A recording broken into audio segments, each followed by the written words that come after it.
Алексей Жұмағалиев Алаканов. Түнгі уақытта бара жатпай бересіз. Жеке сайтық құжаттарыңыз бар ма қасыңызда? Жол-патруль полиция батальоны полициясы Жұмағалиев Алакановтан көлік құралын басқан кезінде ұялы телефон қолданып жатырсыз. Қауіпті болмай тапсырыңыз.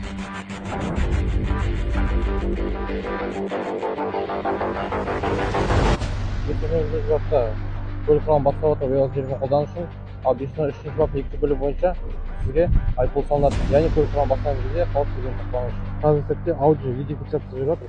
Сол жеткізілген беріп қойыңыздар.